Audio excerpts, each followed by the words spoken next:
8월 5일 화요일 우리 시장은 연이틀 반등세를 이어가는 모습입니다. 최근 논란이 되고 있는 양도세 대주주 기준과 관련해서 아침에는요, 대통령실에서 재검토 하나 이런 기사가 나왔습니다. 하지만 오후 들어서는 대통령실에서 대주주 기준 논란에 대해서 하루 이틀 주가 변동으로 정책을 다시 고려하기는 쉽지 않을 것 같다 이렇게 이야기를 했지만 기본적으로는 여러 의견들을 수렴하고 이를 경청하겠다 이런 입장을 이야기를 했습니다.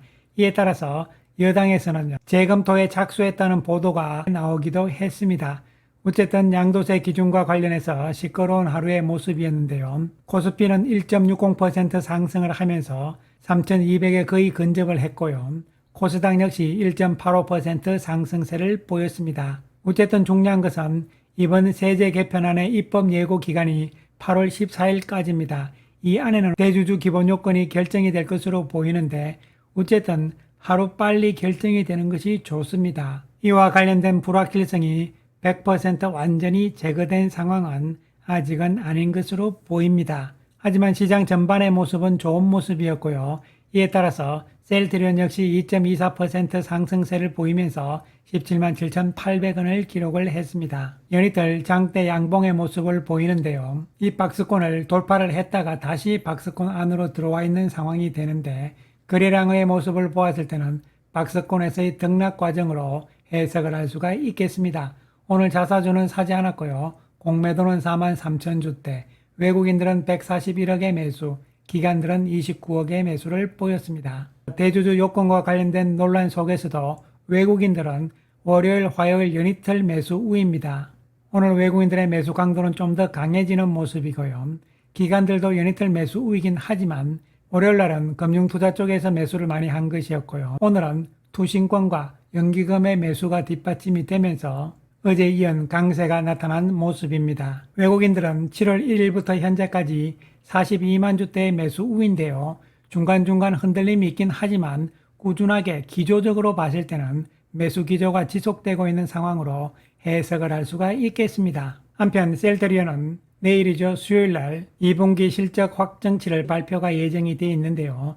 그에 앞서서 어저께 셀트리온 홀딩스에서 중요한 공시를 하나 냈습니다. 전환사채 발행 결정의 공시가 나왔는데요. 셀트리온 홀딩스는 전환사채를 총 금액 규모로 5천억을 발행했다 이런 이야기가 되는 것이고요. 이 5천억에 대한 사용처는 첫 번째로 2,500억은 타법인 유가증권 취득 자금이다. 이것은 셀트리온 주식을 사겠다 이런 이야기고요. 그리고 나머지 2,500억은 기타 자금으로 분류를 해서 구체적인 사용처는 밝히지 않았는데요. 상황에 따라서 요 2,500억 가운데서 또 일부를 셀트리온 주식을 더 살 수도 있고 아니면은 2,500억 전체를 또 다 살 수도 있고 뭐 이런 상황이기 때문에 기타 자금으로 2,500억은 분류를 해놓은 것으로 보입니다. 그래서 전환사채라는 것은 여러분 알다시피 만기가 되면 아니면 만기 이전에라도요 주식으로 전환할 수 있는 회사채를 이야기를 하는 것이죠. 이번 전환사채는 공모가 아니고 사모기 때문에 특정인에게 줬다는 이야기잖아요. 5천억의 전환사채를 특정인한테 주고 그리고 5천억 원을 받았다는 이야기죠. 그럼 누구한테 줬냐면은 메리츠 정권에게 2,500억치를 주고 2,500억을 받은 것이고요. 메리츠 화재한테 1,500억 그리고 메리츠 캐피탈한테 1,000억 이렇게 해서 전체적으로 메리츠 금융그룹 계열사들한테 총 5천억의 전환사채를 주고 현금 5천억을 받았다 이렇게 생각하시면 되겠습니다. 그 다음에 전환 청구 기간 즉 전환사채를 주식으로 전환을 청구하는 기간이 되는 것이죠. 2026년 8월 4일부터 가능하다. 그리고 만기 한 달 전인 2030년 7월 4일까지가 종료일이 됩니다. 그래서 이 전환 청구는요, 두 가지 경우가 있습니다. 상식적으로 우리가 알다시피 전환사채를 가지고 있는 메리츠 쪽에서 주식으로 전환을 청구할 수 있는 것이고요. 그 다음에 또 한 가지는요, 발행회사인 셀트리온 홀딩스 쪽에서도 메리츠 쪽에다가 매도 청구권을 행사를 할 수가 있겠습니다. 이에 대해서는 잠시 후에 상세하게 나오니까요. 그 다음 기타 투자 판단에 참고할 사항들을 보시면 1번, 2번을 읽어보시면 되고요. 세 번째 나와 있는 셀트리온 홀딩스의 금융 차입급 규모, 부채 비율 준수 의무가 있습니다. 셀트리온 홀딩스는 금융 차입금을 1조 5천억 이하로 유지를 해야 하며 그리고 부채 비율 역시 55% 이하로 유지하여야 한다는 준수 의무가 있고요. 그 다음 나오는 것이 이제 청구권 행사와 관련된 부분인데요. 발행회사 즉 셀트리온 홀딩스의 매도 청구권은 26년 8월 4일 이후부터 권리를 가질 수가 있는 것이죠. 이것은 셀트리온 홀딩스가 메리트 쪽에다가 셀트리온 홀딩스나 아니면은 셀트리온 홀딩스가 지정하는 자한테 매도해라는 청구권을 가지고 있다는 것이죠. 그 다음에 또 한 가지는 우리가 알고 있던 메리트 쪽에서 조기 상환 청구권을 가지고 있습니다. 그것은 28년 8월 4일부터 행사할 수 있다 이렇게 보시면 됩니다. 그 다음에 나눈 것이 이제 전환 가격의 조정에 관련된 이야기인데요. 이 부분에 대해서는 세 가지 케이스에 전환 가격을 조정한다 이런 이야기가 되겠습니다. 그래서 핵심은요. 어쨌든 메리츠 증권, 메리츠 화재, 메리츠 캐피탈에서 5천억의 전환사채를 발행해서 주고 현금 5천억을 받는다 이런 개념으로 봐야 되고, 그리고 메리츠 쪽에서는요. 28년 8월 4일 이후부터 해서 셀트리온 홀딩스 주식으로 언제든지 전환 청구를 할 수 있다 이렇게 보시면 되겠습니다. 중요한 것은 셀트리온 홀딩스가 5천억의 자금을 마련을 했다는 것이고 1차적으로 2,500억은 셀트리온 주식을 사겠다는 이야기잖아요. 지난 7월 4일 날 이미 공시를 냈습니다. 셀트리온 홀딩스는요. 자회사의 기업가치 제고와 당사 수익구조 개선을 위해서 셀트리온 주식을 사는데요. 거래 개시일은 8월 7일부터가 되는 것이죠. 결제일 기준이니까요. 8월 5일 오늘부터도 살 수가 있었던 것이고요. 그 다음에 거래 종료일은 9월 5일이 됩니다. 장내 매수를 하는데 셀트리온 주식 2,500억치를 산다는 것이잖아요. 그런데 여기 나와 있는 것은 7월 3일 종가 기준이니까요. 주식 수가 달라질 수가 있습니다. 왜냐하면 8월 7일부터 9월 5일까지 이 기간 중에 주가가 얼마가 되는지 매일매일 변동성이 있기 때문에요. 그에 맞춰서 금액 베이스로 해서 어쨌든 2,500억치다 이렇게 생각하시면 되고, 따라서 주식수로 봤을 때는 140만 주 전후 때 이렇게 생각을 하시면 되겠습니다. 그래서 이렇게 해서 현재 셀트리온의 지분율 구조를 한번 살펴보기로 하면요. 8월 4일 날 나온 공시 내용을 보시게 되면요. 현재 셀트리온 홀딩스가 22.80%의 지분율입니다.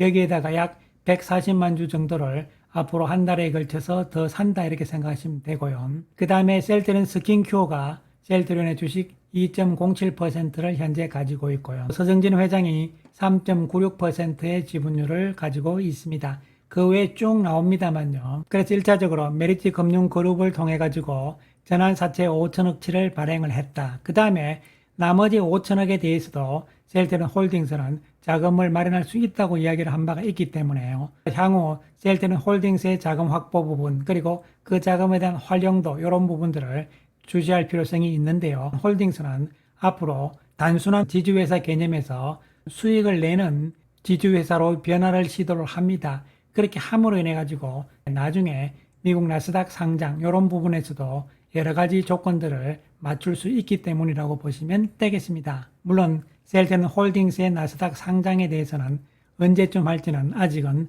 구체적으로 나와 있는 것은 없습니다. 이제 중요한 것은 3분기 실적이 되는데요. 내일 8월 6일 날 구체적인 확정적인 2분기 실적이 나오면은 그 자료를 우리가 봤을 때 3분기에 대한 유추 추정을 해볼 수 있기 때문에요. 중요하다고 볼 수 있겠습니다. 그리고 2분기 실적에서는 우리가 구체적인 사항은 발표가 아직 안 됐지만 예상을 해보게 되면 유럽 시장에서의 좋은 성적이 2분기에도 나왔을 것으로 보입니다. 특히 유럽 시장에서 램시마에서시는 1분기에 1,350억의 매출을 기록을 했습니다. 2분기에는 얼만큼 더 성장했을까 이런 부분과 이러한 성장 추세가 3분기까지 이어질 것인가 이런 부분이 중요하고요. 그리고 유럽에서 유플라이마는 1분기에 이미 유럽 시장 점유율이 24%입니다. 아달리무밥 쪽에서 1위 제품과는 단 1%포인트 차이니까요. 선두권까지 점유율이 올라온 것이죠.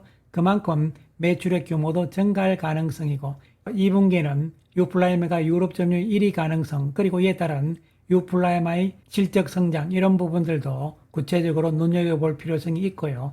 그래서 3분기, 4분기에는 램시마에서시 그리고 유플라이마가 유럽에선 더욱더 기대가 되는 것이고요.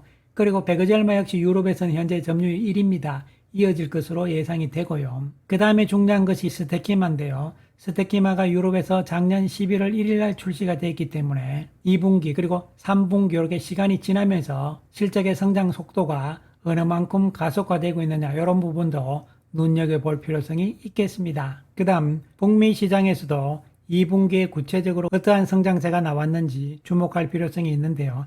일단 진펜트라에 대해서는 2분기까지도 기대치는 낮은 상황이고요. 3분기, 4분기에 대한 가능성, 이와 관련 회사 측의 가이던스 이런 부분들도 눈여겨볼 필요성이 있는 것이고요. 그 다음에 유플라이마와 베그젤마 역시 1분기보다는 성장세가 나왔을 것으로 보입니다. 그리고 스테케마 역시 미국에서 3월 13일 날 출시가 됐기 때문에요. 2분기에 론칭 효과가 어느 정도 나왔을 것인가 이런 부분들도 볼 필요성이 있습니다.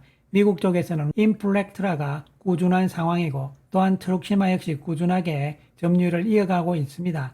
이러한 가운데서 신제품들이 지난 분기에 비해서 어느 정도 성장했느냐 이런 부분이 중요하다고 볼 수가 있겠습니다. 그래서 현재 나와 있는 컨센서스만 보더라도 하반기에는 매출액은 1분기에 비해서 36% 증가가 예상이 되고요. 영업이익 역시 하반기에는 1분기보다 88%의 증가율이 예상이 됩니다. 현재의 컨센서스 상으로만 보더라도 하반기가 기대된다는 것은 분명한 사실이죠.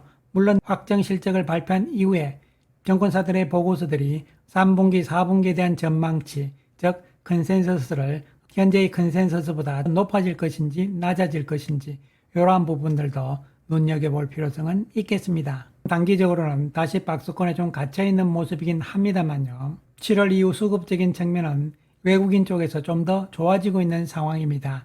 단기적으로는 대주주 요건과 관련 시장 전반의 영향을 받을 수밖에 없는 상황이긴 하지만 그렇다 해서 이것이 셀트리온의 실적과는 무관한 것이고요. 또한 최근 외국인들의 매수 기조도 이어지고 있기 때문에요. 단기적인 흔들림에 연연하기보다는 지난 7월에 이어서 8월 역시 양봉의 가능성이 높다는 측면으로 접근을 하시면서요. 조금 더 긴 시각으로 보자는 말씀 드리겠습니다. 감사합니다.